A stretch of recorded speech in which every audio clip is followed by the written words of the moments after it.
আসসালামু আলাইকুম। Intact digital ইনস্টিটিউটের পক্ষ থেকে আপনাকে জানাই স্বাগতম। আমাদের আজকের টপিক হচ্ছে যে কিভাবে ফ্রিল্যান্সিং শুরু করা যায়। ফ্রিল্যান্সিং শুরু করতে হলে আমাদের কিছু স্টেপ মেনটেন করতে হয়। সেই স্টেপগুলো হলো, নাম্বার 1, আমাদের সর্বপ্রথম স্কিল হতে হবে। স্কিলগুলো হতে পারে ভিডিও এডিটিং, ওয়েব ডেভেলপিং বা গ্রাফিক্স ডিজাইন। নাম্বার 2, এই স্কিলগুলোর উপর আমাদের এমনভাবে দক্ষ হতে হবে যেন আমরা ভবিষ্যতে আরও 100 জনকে শেখাতে পারি। নাম্বার 3, ক্লায়েন্ট যে আমাদের কাজ দিবে সে আমাদের কি দেখে কাজ দিবে, সেজন্য আমাদের প্রথমত একটি ইউটিউব চ্যানেল এবং একটি ফেসবুক পেজ ক্রিয়েট করে সেখানে লিড জেনারেট করে কিছু ফলোয়ার এবং কিছু সাবস্ক্রাইবার ও কিছু প্রুফওয়ালা ভিডিও যা দেখে ক্লায়েন্ট বুঝতে পারে যে আপনি অনেক দিন থেকে কাজ করছেন।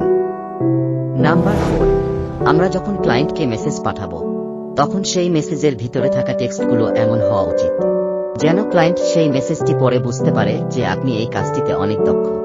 আশা করি এই স্টেপগুলো মেনে চললে আপনি একজন সাকসেসফুল ফ্রিল্যান্সার হতে পারবেন। নেক্সট ভিডিও আসা পর্যন্ত সকলেই ভালো থাকবেন, সুস্থ থাকবেন। আল্লাহ হাফেজ।